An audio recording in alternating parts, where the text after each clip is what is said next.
Olá, meus irmãos, né? Espero que estejam todos bem.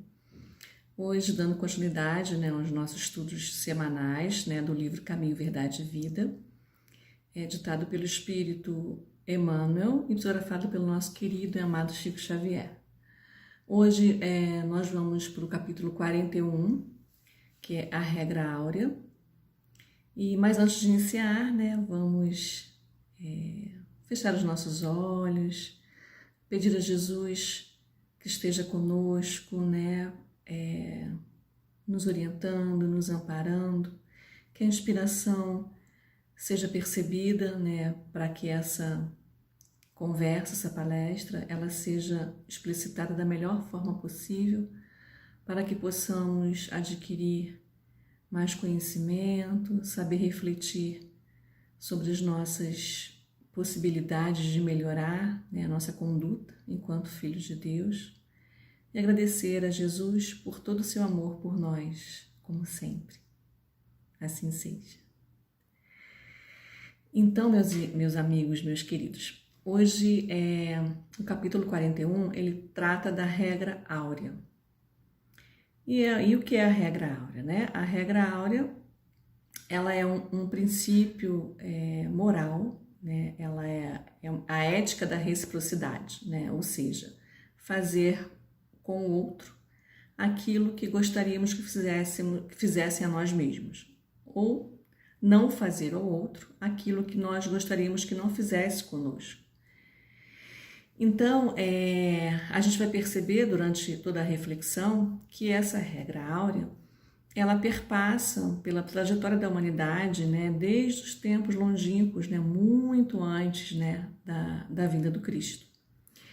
E passou por vários povos, culturas, religiões, né, cada qual com o seu formato, a sua roupagem um pouco diferente, mas com a mesma essência, né, a essência da reciprocidade com o outro, né, viver o bem, né, para si e para o outro.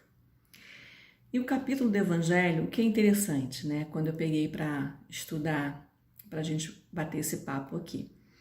O capítulo do Evangelho que é mais conhecido, mais associado à regra áurea, é Mateus, capítulo 7 e versículo 12, que fala assim: portanto, tudo o que vós quereis que os homens vos façam, fazei-lo também vós a eles, porque esta é a lei e os profetas, né? Que é uma fala de Jesus. Sendo que Emmanuel, né, ele escolhe um outro versículo, também de Mateus, um outro capítulo, perdão, também de Mateus, que é uma fala de Jesus, mas que ela não é associada ou referenciada como a regra áurea, conhecida por todos. Emmanuel escolhe Mateus 22, 39, que diz o seguinte: amarás o teu próximo como a ti mesmo. E fugindo do versículo que é conhecido, né, como a regra áurea, que é associado à regra áurea, o Emmanuel ele não fez isso aleatoriamente, nem com nenhuma intenção, muito pelo contrário, né? Ele fez isso com a intenção de potencializar, né, de ser mais contundente e mostrar que a regra áurea ela é muito mais ampla quando se fala de amor, né? Então, e de que forma ele fez? Ele citou esse versículo para poder dizer o seguinte: olha, amar o próximo como a si mesmo abrange toda a regra áurea, né, que se conhece. Porque o amor, né, é a mãe de todas as outras virtudes, né, da caridade, do perdão, da indulgência, da benevolência. Então ele quis pegar esse versículo, né, assim, a gente pode assim compreender, e dizendo que amando o próximo você consegue ampliar, né, a regra áurea em todos os sentidos, na verdade, né? Que permeia todas as nossas atitudes que devem ser condizentes com a lei divina, que é o amor, né? E aí ele inicia a reflexão dessa forma. Vamos lá. Incontestavelmente, muitos séculos antes da vinda do Cristo, já era ensinada no mundo a regra áurea, trazida por embaixadores de sua sabedoria e misericórdia. Importa esclarecer, todavia, que semelhante princípio era transmitido com maior ou menor exemplificação de seus expositores. Então, Jesus, sempre enviou seus mensageiros, seus emissários ao longo da trajetória da humanidade, desde sempre. Jesus, com a sua misericórdia, a sua sabedoria, ele envia esses mensageiros, de acordo com o entendimento da humanidade à época, né? Então, gradualmente, ele mandava, direcionava esses missionários para que eles nos auxiliassem a humanidade em sua trajetória. E é interessante que tem um livro, A Caminho da Luz, onde a presença desses missionários, desses mensageiros, ela fica muito clara, em todos os momentos do início da civilização, das religiões, de como elas se estabeleceram e de como cada mensageiro foi colocado ali propositalmente para que desse um passo seguinte, gradualmente. E claro, por conta da própria fragilidade pertinente a cada indivíduo, mesmo sendo aqueles mais evoluídos, mas não deixavam de ter as suas transformações necessárias, então alguns conseguiram ir bem na sua missão, de forma mais contundente, de forma mais abrangente, de forma com mais louvor, e outros menos, mas todos de alguma forma contribuíram para que a semente, a sementeira fosse sendo espalhada, para o futuro. E Emmanuel prossegue. Vamos lá. Diziam os gregos: não façais ao próximo o que não desejais receber dele. Afirmam os persas: fazei como quereis que se vos faça. Declaravam os chineses: o que não desejais para vós, não façais a outrem. Recomendavam os egípcios: deixai passar aquele que fez aos outros o que desejava para si.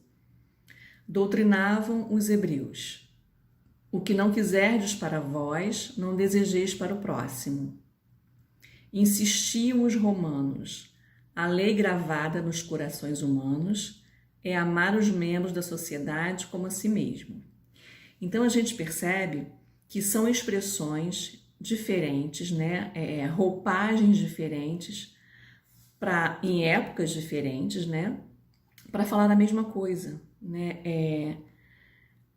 sobre a regra áurea, sobre a lei divina, E aqui é interessante que, dentre todas essas roupagens, todas essas falas, o que a gente percebe é que existe uma forma predominante da forma mais passiva. Por exemplo, o que eu quero dizer? Não façais ao próximo o que não desejais que façam a ti. Ou seja, não façam ao outro aquilo que você não gostaria que fizesse com você. O que não quiserdes para vós, não desejeis para o próximo, Então a gente percebe uma postura mais passiva. E com o Evangelho, Jesus nos traz uma atitude mais ativa, ou seja, faça ao outro aquilo que gostaria que fizessem a você. Então é como se fosse um convite de Jesus para que saíssemos daquela passividade, fôssemos ser ativos, proativos, Não só não desejar para o outro ou não fazer o outro aquilo que não gostaríamos que fizessem conosco, mas que façamos ao outro todo o bem que gostaríamos que fizessem conosco. Isso é muito interessante, É uma mudança de postura.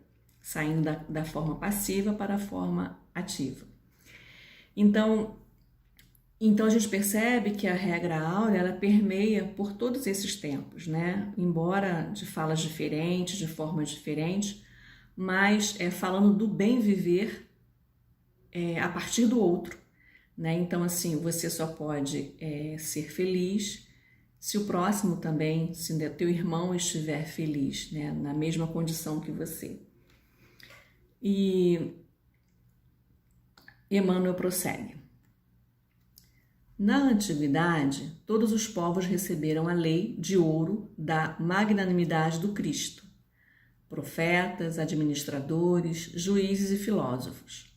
Porém, procederam como instrumentos mais ou menos identificados com a inspiração dos planos mais altos da vida. Então, como nós sabemos, né, através da doutrina espírita, Jesus é o governador do orbe. Então, ele, sabiamente, né, durante todo o tempo, como já disse, ele envia os missionários para nos ajudar, para ajudar a humanidade, para que o solo, né, ele fosse trabalhado, que ele fosse arado, né, fortificado, para que a sementeira, né, frutificasse mais lá na frente com bons frutos.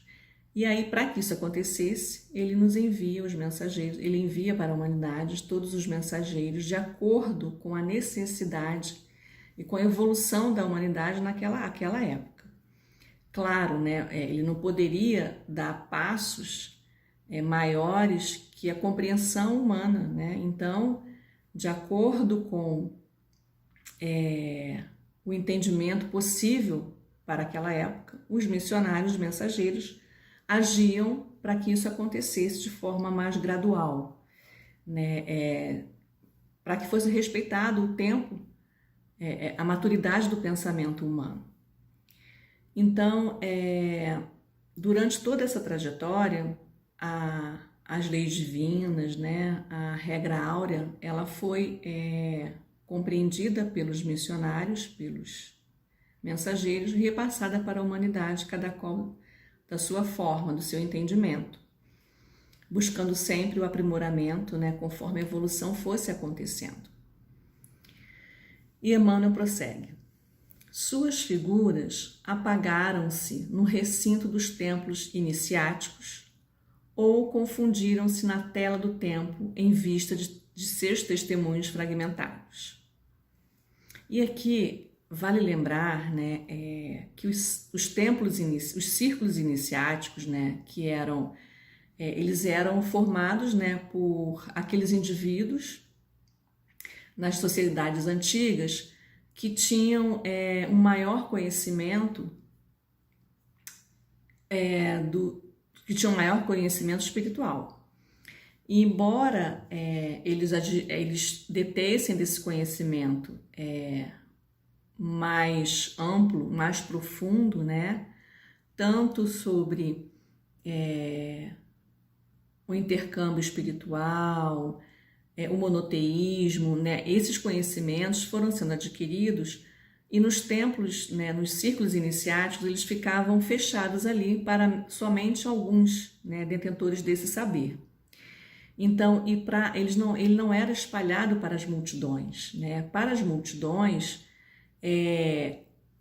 as verdades ditas permaneciam aquelas mais retrógradas, né?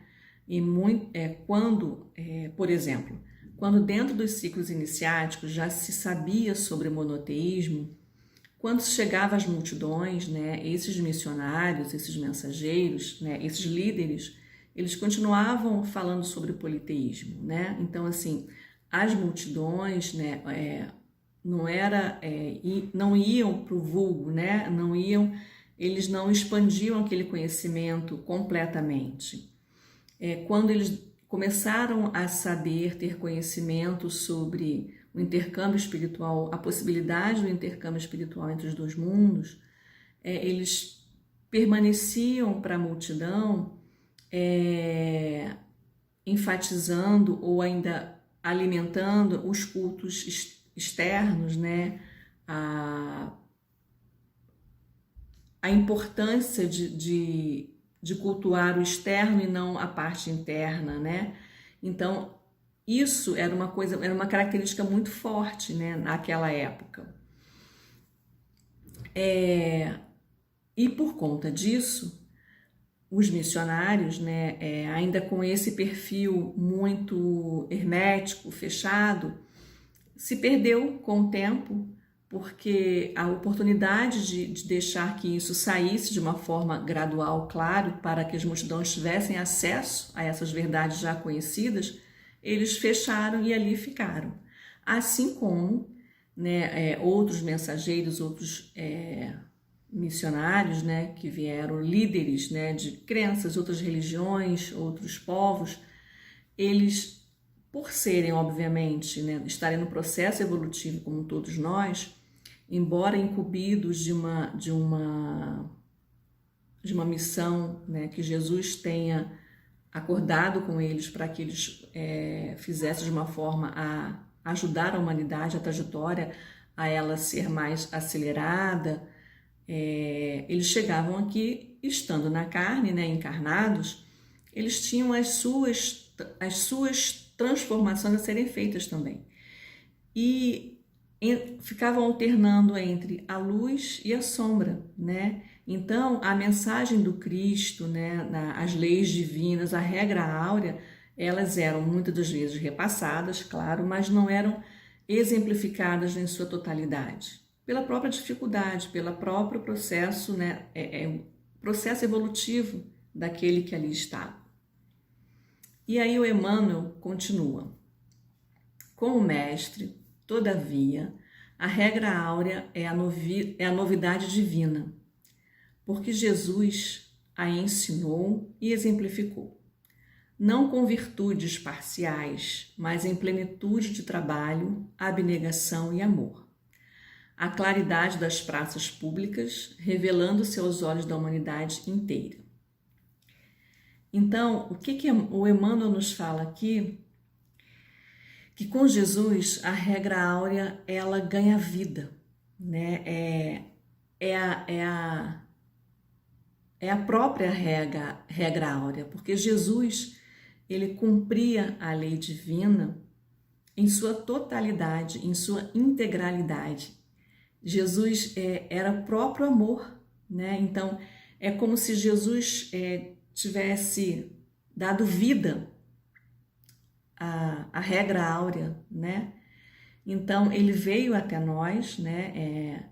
Ele veio à humanidade, né? Encarnou e aí ele vivenciou, ele exemplificou toda o amor, né? Toda a regra que nos cabe viver para alçarmos voos mais altos, né? A caminho da luz mesmo.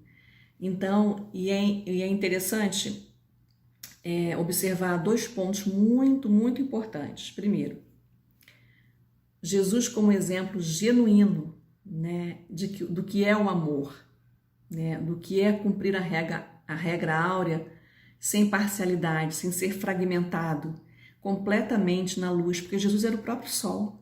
Jesus era luz, né? Jesus é a luz, é sol.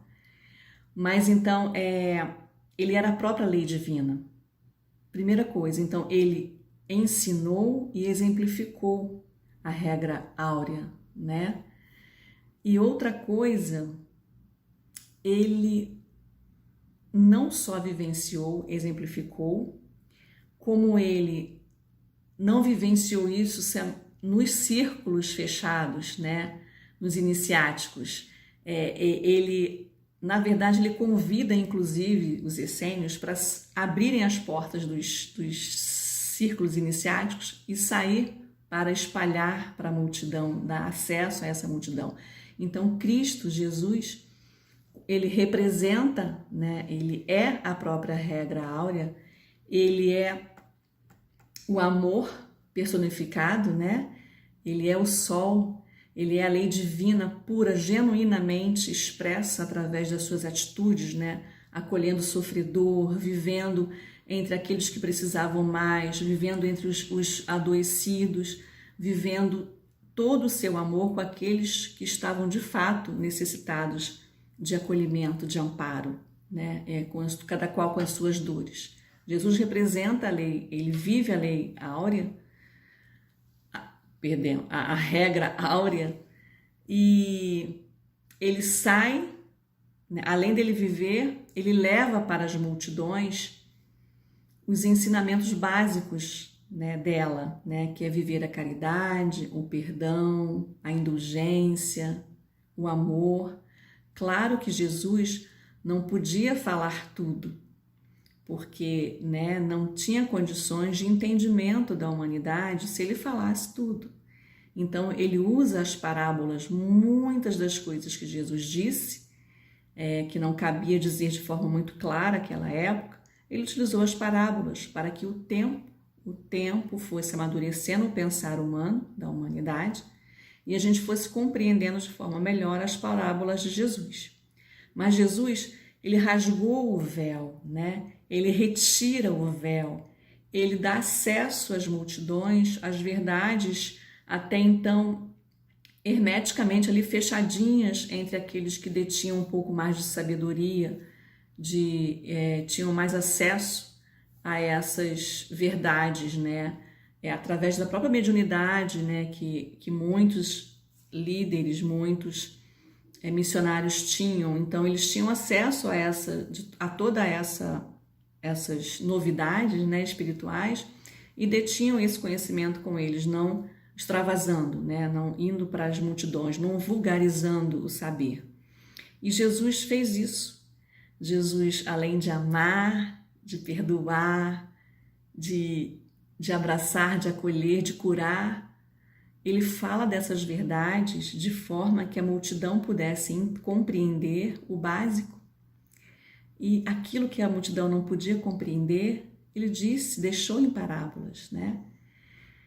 Então, assim, que a gente possa, né, seguir os exemplos do Cristo e viver a regra áurea em nossas vidas. Claro que a gente ainda precisa amadurecer muitos conceitos, né, tirar de nós, né, muito joio, para que a gente deixe florescer essas virtudes. E não só a gente ter essa atitude passiva, mas começar a ser ativa, né? Ou seja, fazer pelo outro, não só não desejar ou não querer que faça o mal ao outro, mas fazer o bem. Então, que a gente possa vivenciar essa regra áurea, né? De forma mais genuína.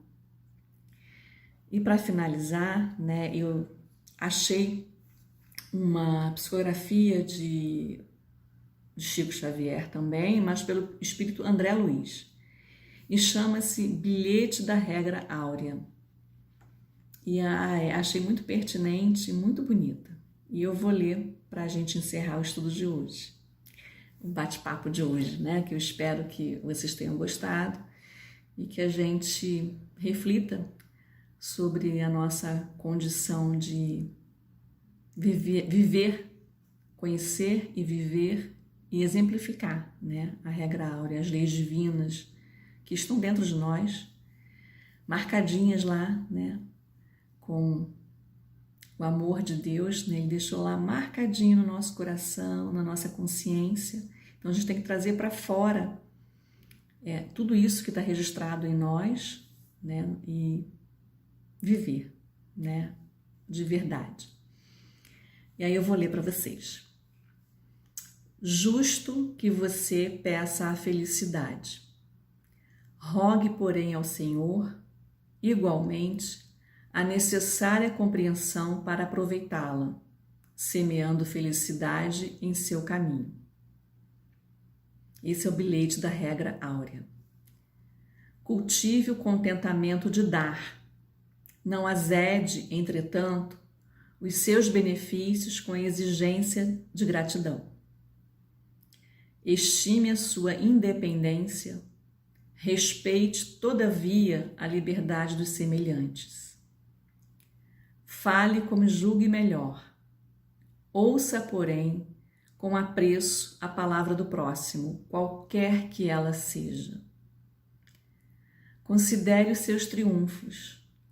Não desmereça, contudo, as conquistas alheias. Reconforte os irmãos em prova. Compartilhe, no entanto, igualmente a alegria daqueles que se vejam em condições mais favoráveis que as nossas. Colabore na construção do bem, mas não crie dificuldades na obra a realizar. Perdoe os adversários. Desculpe, todavia, os amigos quando aparentemente lhes firam o coração. Exalte o bem, entretanto, não destaque o mal. Sofra as lutas naturais do caminho a percorrer. Ofereça, porém, o seu melhor sorriso, por raio de sol da sua fé, para que a sombra passageira de sua inquietação não aumente a intranquilidade dos outros. Aconselha a regra áurea: faça ao próximo aquilo que você deseja lhe seja feito. Isso, no fundo, quer igualmente dizer que se você deseja auxílio eficiente, tanto quanto possível, dê auxílio completo aos outros, sem desajudar a ninguém. Então, que a gente reflita sobre as nossas atitudes em relação a viver a regra áurea e aprendendo, com as nossas dificuldades, obviamente, mas compreendendo, retendo aquilo que precisa ficar em nosso coração e desfazendo, transformando aquilo que já não mais precisa e não pode fazer parte das nossas atitudes e dos nossos sentimentos, Que a gente compartilhe o amor com o próximo, que a gente aprenda a fazer isso, Porque o tempo precisa de mais amor, o mundo precisa de mais amor, o mundo precisa que vivenciamos de fato a regra áurea. Obrigada, meus irmãos, fiquem todos com Deus e até a próxima. Beijo grande para todos. Muito obrigada, viu?